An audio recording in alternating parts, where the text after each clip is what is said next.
We are. We're on. We're on. Welcome to 26.3 tips video, week 3. Finally, week 3. Yes. First things first, let's talk about Dave Castro's work on the live announcement. Look, he's done a few, but I think that's probably one of the tougher ones. And I think it was saying on the walk to the coffee, it was just the stumbling, but then realizing that he'd made a mistake, and with the burpees, and then he really couldn't talk, and sort of just like there, just like. I don't think 16 years. I think it's the most confused I've ever been in an open announcement. Because I just wasn't following. Because he was tapping the barbell, and he was like, 12 cleans, 12 bar facing burpees, 12 cleans, 12 bar facing burpees, but something's missing. I'm like, what are we missing, Dave? And he almost looked like he forgot. Did you see it? He was like tapping to think, like, what is that movement the way that is supposed to be there? Yeah. And he forgot to talk about, So we got there. We got there eventually. I'm pretty sure I know what the workout is now. That's right. Yeah, we had a long review, and then after watching that display from the girls, I think I'm very, very aware of what the workout is. My God. I think at one point I saw all three of them leaning over and hands on knees all at the same time. So it's going to be a toughie. Yeah. And what was that at like 8-9 minutes? We started seeing a lot of the hands on knees action halfway through. So. Fuck. And we'll get into the strategy, strategy talks and the workout. But I think it's pretty clear that no matter what you do in this workout, it's going to hurt. It's going to be bad for 16 minutes. It's just going to be awful. But So we're going to, as we've been doing the past couple of weeks, we're going to go through some chat about the workout and what our recommendations are, just in general, sort of first thoughts, kind of context, and later today, we're going to have a live recording of Luke Fulham doing the workout. I may join you. We'll see. See the timings. See how the timings work out. The timings. Yeah, we'll make it happen. Well, yeah. But you'll definitely get definitely doing it today. Get some live viewing later today, which would be cool. You guys get another YouTube video on Starr strength of just a not so accomplished less shoulder veins CrossFitter doing this, which would be good. But it was. Yeah, it'll be good. I think that'll be good actually to see. It's sort of like seeing the guys do it afterwards as well. It actually will be quite good to see me do it. Yeah, because it'll give you an idea of. Give us some more context. Yeah, because I'll have to go slow, so it'll be good. Yeah. Just on that. Well, we'll talk about the live demo first, and then we'll get into your personal strategy for this afternoon. Do you think they went out a bit too high? Oh no, I mean, Lowen? I think each of those girls, if they went again, and this is going to be common for most people, if they were to go again, assuming they're going to be recovered enough with their pressing and stuff like that, if they were to go again, you could probably the classic kind of reorganize your pacing a little bit so that you know what's a realistic target and reps per minute kind of thing, and be able to finish a little bit and potentially finish that workout for those girls. But it's going to be very easy for people to go, like most workouts, go out a bit hot if they're not careful. Yeah. That being said, you will be going faster at the start of the workout than you will at the end. Always. That's inevitable. Yeah. There's going to be attrition. There's going to be slowing down. We just, we want to avoid that dropping off a cliff. Like I mentioned, the pressing repetition of the, high volume burpees coupled with the thrusters is going to get that local muscle fatigue in the upper body. You're also going to have a bunch of quad burn going on as well. I mean, that's the other thing with the burpees. And the heart rate's going to be sky high. So it's coming at you from a few different angles there. I think the pressing is like the big one that sort of jumps out at me. But even like your quads blowing up from all the jumping in the burpees as well, exactly, and also doing the thrusters, I think is going to play in a big factor. I know I'm someone that like blows up in my quads a little bit earlier than compared to my upper body. So it'll be interesting to see how I go after round one. And then, what we saw with the live demo with the girls was not quite finishing the workout.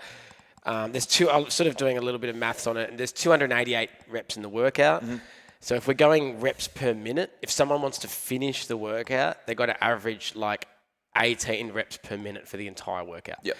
Now, obviously with the lighter weight at the start of the workout, the heavier weight at the end, that reps per minute rate will probably be a bit faster at the start, a bit slower at the end. So let's say they were going 18 reps per minute average across the workout, but at the start of the workout it might be 20 reps per minute, and at the end of the workout it might be 16 reps per minute, and in the middle it's 18. Yep. So that being said, if someone wants to finish the workout, they've kind of got to be finished that first weight, like that first 2 rounds before the weight change, in around about that 4-minute territory. Yep. All right. Which is obviously pretty quick, which is about what the girls kind of did. Well, they were around there at the start. I think they went a little bit. They were probably around that. Yeah, a little bit slow. I think I had one of them at like 4 minutes 10, yeah. And then it slowed up from there. So working back from that, if someone wants to get to maybe not finish the workout, which is hardly anyone's going to be able to do, but like a round off finishing, so get to that last bar, get a full round on that last bar, that pace is about 15 reps per minute average. So it's not that bad. Which sounds not too bad. It's not that. I mean, I don't think so. But it's quite different in terms of the start of the workout. So the start of the workout, if you're going at 15 reps per minute to start the workout, you're not going to finish that first part and start changing the weight until like 6 minutes in. So that's quite different to the 4 minutes. So I think I'm just sort of giving this frame of reference for people that unless you're trying to finish the workout, you've got no business being like 4.5 minutes in that first part. You probably want to be like, you're going to have a terrible even time. if you're like fairly high level, like 5-ish, 6-ish. 5:36 is somewhere probably in there might be a bit more reasonable. This is like super early data, but it gives you a little bit of a guide of what might be too fast. Well, that's right, but which is what we want to try and avoid, really. Yeah, because like imagine how awful that workout's going to be if you get that done in 4:30. And you're like this, and you have to try and hold on as you load the clip. And the moment will dawn on you when you load the next weight on, and you go for your first clean after that first set of 12 burpees. Yeah, it sort of sinks in too late, like 3-4 minutes in. Oh no, 8 minutes down, and you've only done that sort of first set, and that extra round's taken like another 20-30 seconds on each movement. Well, that's definitely what you want to be avoiding. Yeah, exactly. And then sort of next level, another level down from that would be to just get to the, let's say you want to get to that last part of the workout and maybe get a couple of reps in that last bit with the final weight change. That's like a 12 reps per minute kind of pace, which is pretty manageable for a lot of people. And, a lot of people will be pushing to go a bit faster than that at the start for sure, but it kind of just gives you that bit of a guide as to how fast. I recommend practicing that pace with your burpees and going, okay, let's say maybe at best I'm a 15 reps per minute person, roughly speaking. What does that feel like to be doing that many reps per minute? Like there's a little bit of a test drive to just feel it out before the workout or the day before, something like that. That will help you to decide how you're going to actually do your burpees and what that feels like from a cycling point of view. How you're stepping up off the ground, whether you're coming to a full upright position before jumping over the bar, like what it's going to be for you, because everyone's going to pretty much be able to move without stopping through that first part. It's not like people are going to be like, oh, I've got to stop and rest here. People are going to keep moving, but the speed a burpee can be done at, a burpee where you're jumping over the bar, there's quite a lot of different variations and speeds at how you perform that burpee to maintain a cycle rate that's sustainable. So practicing that's worthwhile.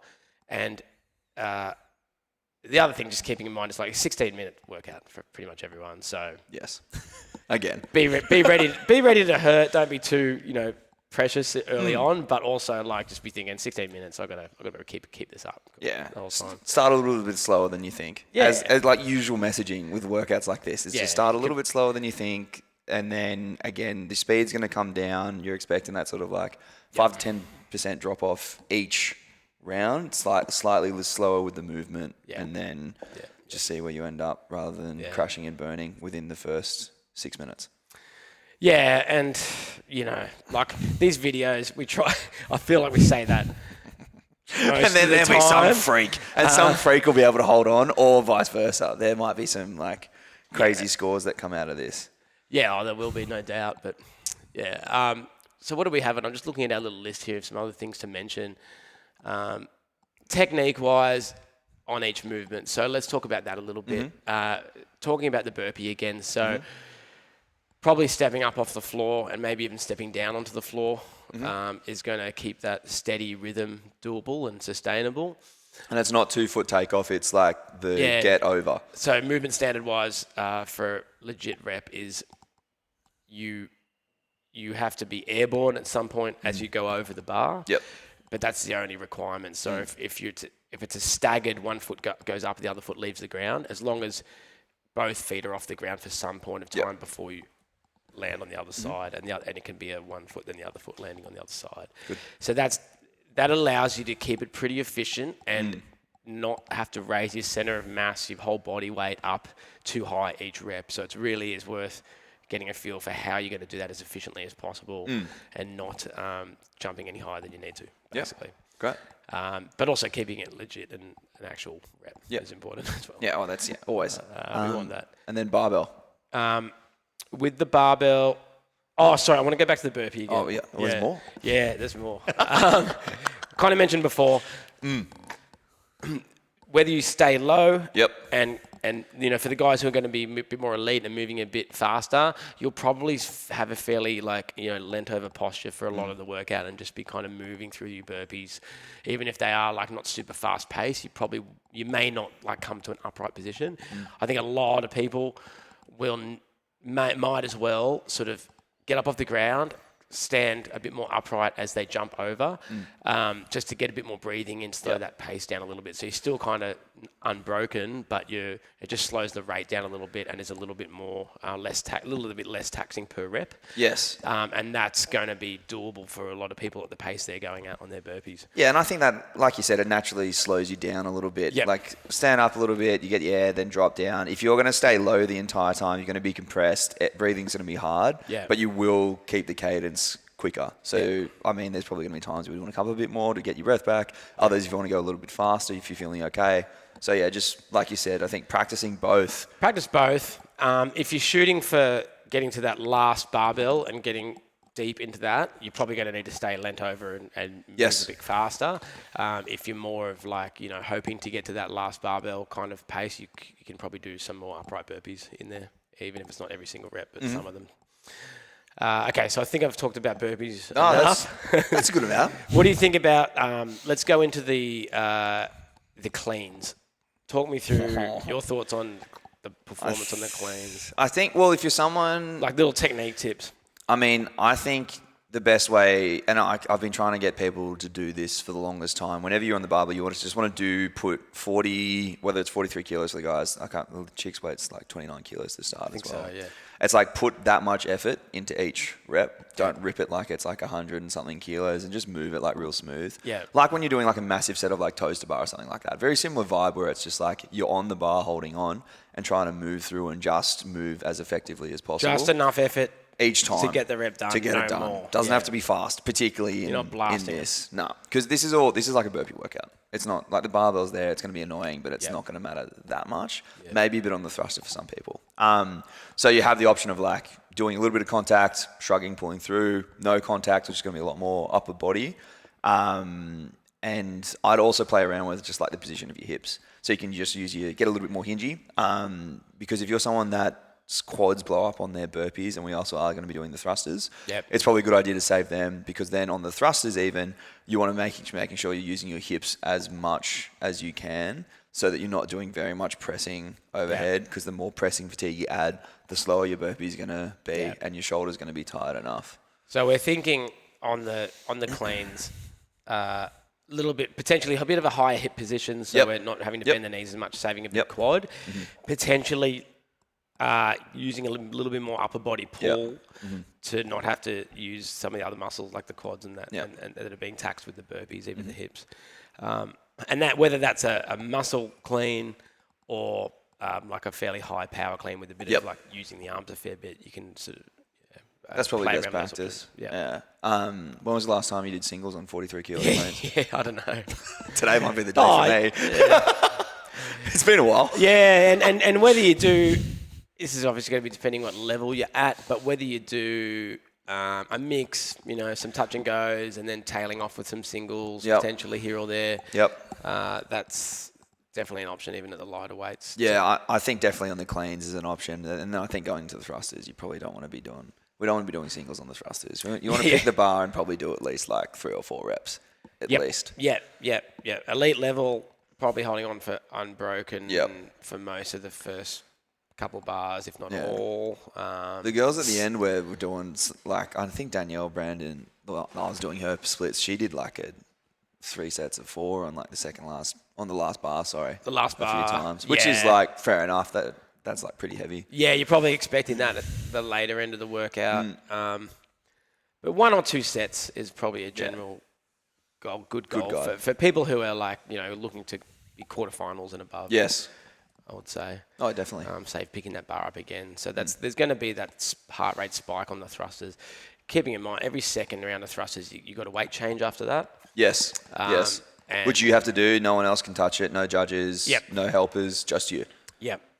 And it's probably best practice to go, and because you can change it at any time from what I saw. So you can change one side. Yep. Do a few burpees, come back, change the other side, which is pretty good because it spreads that break out a little bit. Yep.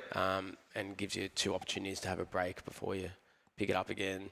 So I quite like that. One more thing on the thruster, we sort of mentioned it already, but like using the quads and the pressing muscles are going to be taxed.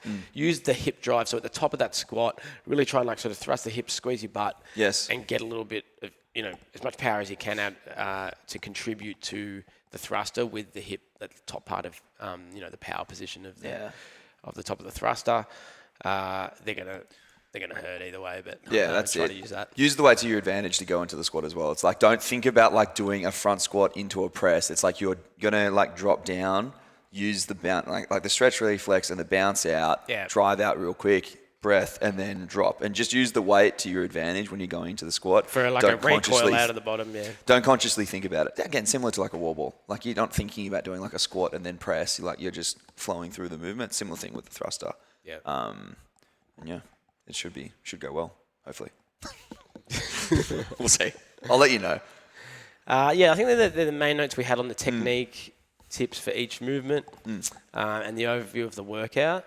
I think we're ready for our last recap of last week. Yeah, I think there was a lot of great performances, a lot of redos and betters as well from what we saw, and like some people that reached out to me. I had a lot of people do like not just first ring muscle ups, but like doing like 2 or 3, which they haven't done under fatigue before. Yeah. So I was super stoked with. I was happy with how our crew went in week 2 in terms of just seeing a lot of our guys, and in the program as well, we have been working on ring muscle up volume. Yes. Fairly consistently, and I think we saw a lot of athletes improving on their ability on that, which was really good to see. Bit of a more technical, sort of fun workout in a way with the skill element and stuff in week 2, which is nice after all the wall balls in week 1. So that made it a bit more appealing for some people to redo, but also just recovery wise, it was something that allowed some people to redo if they wanted, but also the ability to get some more training in after the workout was a lot easier this week than last week, which was good. Yeah, you can actually train on Monday versus not being able to do much. Yeah. High Rocks has got real quiet last week. Yeah. I've been seeing some good... a bit of chat about that. I've been loving it. I've been really enjoying it. Literally seen no High Rocks ring muscle ups yet, so I don't know. Someone send it to me if someone's done it. Yeah. Speaking of High Rocks, there's the Xenom stuff's been looking cool, coming out and looking really cool. So we'll probably, I was thinking it'd be good to, we'll probably do a bit of a podcast on that soon. Stay tuned. Yeah, absolutely. And discuss. Well, that'll be next year, Sydney, 2027. Yeah. So we'll be definitely programming towards some of that for the guys interested, and that'll be good fun. Recap from last week. I think we mentioned that we were, some of the guys we thought were going to go well last week as well. And they did. Yeah. Shout out to M. Hogan. Put up an awesome score of sub 855, which is pretty solid. And we expected M to have a good week that week. It was great to see her do that. So well done, M. Awesome. And then I think blokes, there was a few. A couple guys under 9. Brando McMahon. Luca McMahon. Still out there. A freak. Hitting some workouts, Freak even though he's show. not competing at the moment. Unbelievable. I think he was low 8s, so that was pretty solid. Yeah, we take those. Pretty good for someone who's just following the affiliate programming. And throwing people around. It's good. And what else did we have to say? This week at Mona. Yep. And like we've been saying each week, any Starr athlete that wants to come down and hit the workouts, we've got a massive crew here each week. It's really good fun, good atmosphere. Yep. And for the guys who are keen to come down and just have us support you through the workout, and the crew be here and to judge you and everything. We also do the training session afterwards, so the program Starr training for after the workout as well. Yeah. So it's a good day. If you need people to get around you, it's definitely this workout. So it's highly recommended to come this week. If you need a hug after the workout, this is definitely the weekend to come for it, because it's going to be real tough. But it will be hot as well. So it'll be good. Yeah, it's going to be a good week to finish. So good. Then next week as well, we got the week off. And then the week after will be quarters. Yeah, so it's a weekend off, and then it's the quarterfinal weekend. We'll be hosting quarterfinals here for the Starr crew. Let me know if you haven't already, if you're planning on coming down, even if it's like tentative at the moment. Once you see the workouts and your schedule and stuff, you can let us know. We're pretty flexible, but we'll be on deck the whole time, helping people with the workouts and judging you guys, helping with your camera setups and all the measurements and all that stuff, which can be pretty tough to do on your own. So I can't wait. Yeah. Get that measuring tape out. Airplane mode off. No. Yeah. So all that, we're keen and excited for that for quarterfinals. And I think that's all we wanted to go through today. That's it, man. Yeah. I think that looks all pretty good. And then normal training week next week. Like we said, week off, normal training. Training wise, it'll be a reasonably standard full week of training, particularly the front half of it. Yep. And then we'll taper it down a little bit for quarters the following week. Cool. Love it. All right. Leave it there. Thanks, guys. Have fun. That was pretty good.